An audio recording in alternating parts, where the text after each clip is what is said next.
Last day, how does it feel? Woo, woo, woo, woo, woo, woo, woo, woo, woo. Last day of high school. You. I'm tired. We did it! We did it! We did it! Yay! Greetings, everyone. Come mind my business, everybody. I just don't understand these people. When they broadcast their business, they have this attitude, that we're bothering people or minding their business. And so far, I've never seen anybody, hire any private investigator or put any hidden camera in anybody's house. I just don't get it. And when I share my stories, and if you want a story to be used for further reference, go right ahead.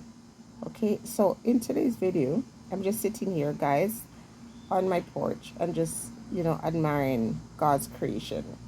Now, my garden is not the most beautiful this summer because it's just not giving. The weather took too long, and at this point, I don't care. Just something to look at, some buds.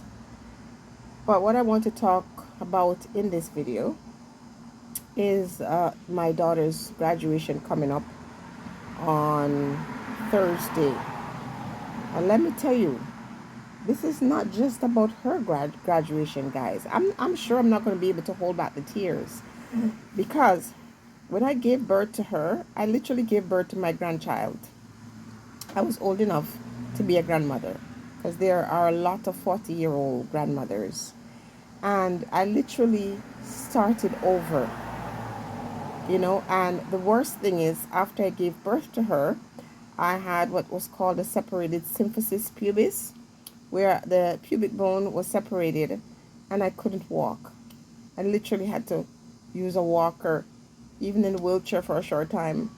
And of course, my baby, first year of life, was something that was very scary. I can't count the amount of times I had to call 911. And to compound that, having to go through certain things to face medical people who dropped the ball too. But she is not just a survivor, you know. She is a special gift to me, and as far as I'm concerned, to the world. And so when she walks on that stage on Thursday, it has a whole new meaning for me. Not just that she finished high school, but that we went through this journey to get there. I have dedicated my last, I can't tell you how many years now, to that cause.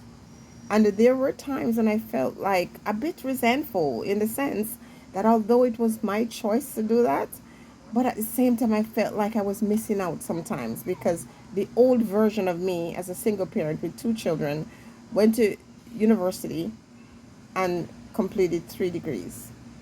And while I always believe in studying and I always had my little thing going on, always, participating in some level of new learning, it was a bit scaled back because my focus was on my daughter. Yeah. And so I suddenly feel like not just her graduation, but mine. And a moment when I now will retake back my life because my life was always mine, but I've dedicated it to raising 3 children. And more so the last one because the first two was raised by daycares and schools. And I was a part-time parent because when you're working full-time and you're studying as much as I was, you really can't say you raise your children all by yourself. So I give thanks for all the people in the past who contributed to my children's learning and their care.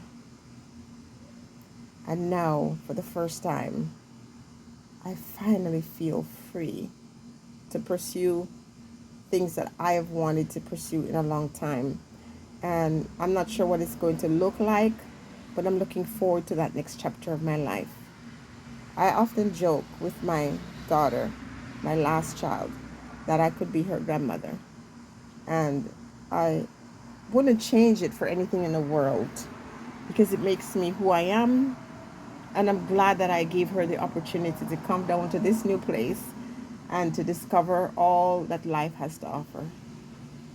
And to all the moms who have been single parents raising your children, and when you watch your kids get past the worst, big up you, big up yourself.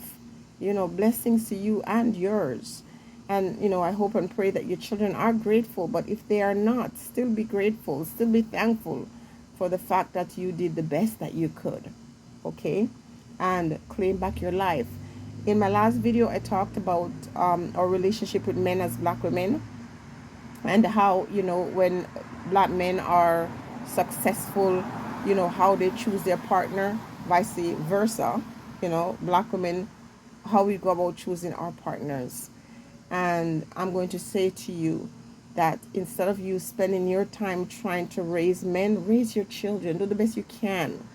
Okay? And after you've done your best, when they get to 18, in our culture, they're not really seen as adults, but they really are. And at 18, you would have done a good job, hopefully, to guide them in a path. Now, I tell my daughter that, listen, you're not ever going to be on your own, but now you're going to steer that ship. I'm going to step off. I'm going to allow you to become the captain of your own ship.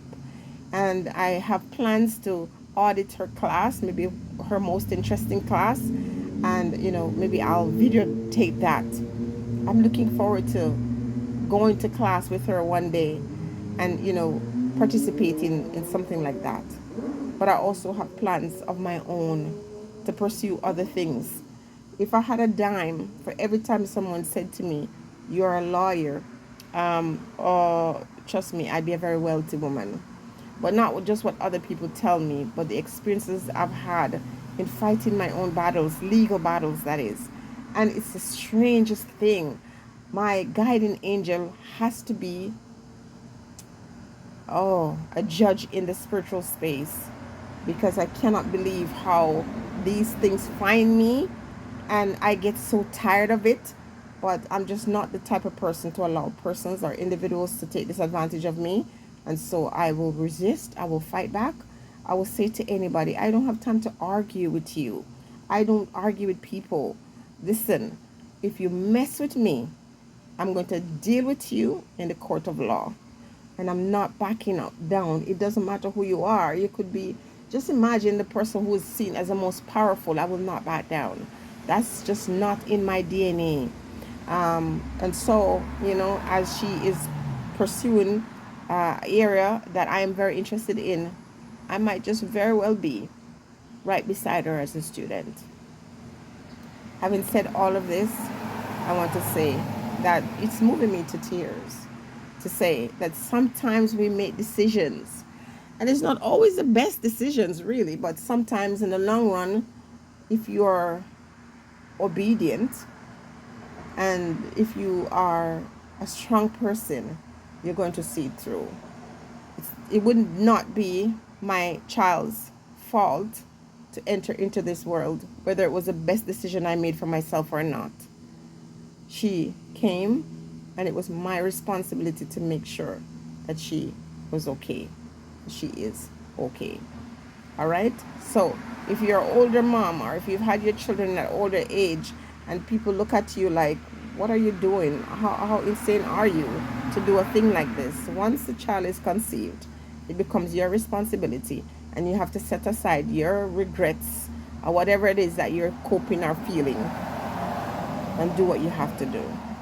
And there's nothing greater, as I've shared with you, seeing those children who we often sometimes feel like, oh, did I do the right thing? Was that a mistake? A lot of times these young ones, they come and they do so well that it makes you feel happy that you made that decision. All right? If I have reached anybody with the story, talk to me in the comment section. And if you are pregnant right now and you're thinking, oh my God, this is the worst thing, this is the biggest mistake, it's not a mistake. Your child is not a mistake. And I've had that experience. Of all my 3 children, I think only the first one that didn't leave me with questions. Did I do the right thing? My second child was born when I was in my second year of university. And I went to school right up until the week when she was born. And went back to school when she was 2 weeks old, because guess what? I had a baby that was now depending on me. And I could not disappoint her. Okay, she's now 30 years old. My older one is 35 years old, and my baby is now 17. And you know what? All of them have gone to post-secondary education so far, and the second one is on her way. She got accepted in all her universities that she applied to. And I feel proud. I feel very, very proud of myself. I don't need someone else to say, I'm proud of you. I feel very proud. And I'm very proud of her too. All right? The journey continues. She's just about to embark on some new adventure. And I just want to say to my baby girl, never give up. As long as you get up every day, put one foot ahead of you. And it doesn't matter what is going on in your life. It's okay to have that pity party. But you get up and you keep moving. And you can cry all you want.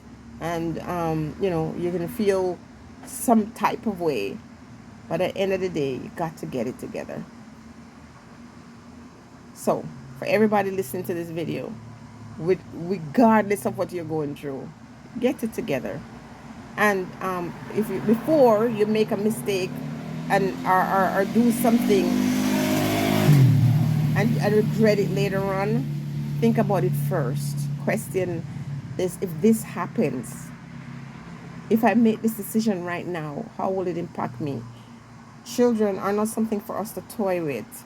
And as black people, we tend to have babies just because we're intimate with other people. We're not really planning it out. We're not thinking it through.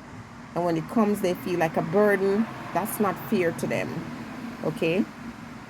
You don't just lay down with a man and bring children into this world without thinking about it. And we need to do more of that as adults and as black people or black women.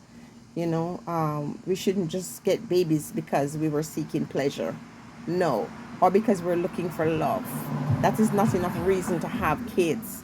I have 3 of them. And in another life, I think I would think about it longer. And one of the most important thing, I would think about who I am allowing to get me pregnant. Because you know what? Even though I was married twice, and I think that was the right thing to do, to get married before I had children. But who did I choose as the father of my children? That was not something we were taught. And because you are married to somebody doesn't mean that you have to have children either. Okay? But once they come, you got to stick with it. You just roll with the punches and try to be the best parent that you can be. But plan your family. And be careful of who you're laying down with to bring children into the world.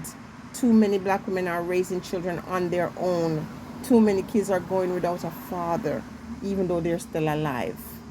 Think about it.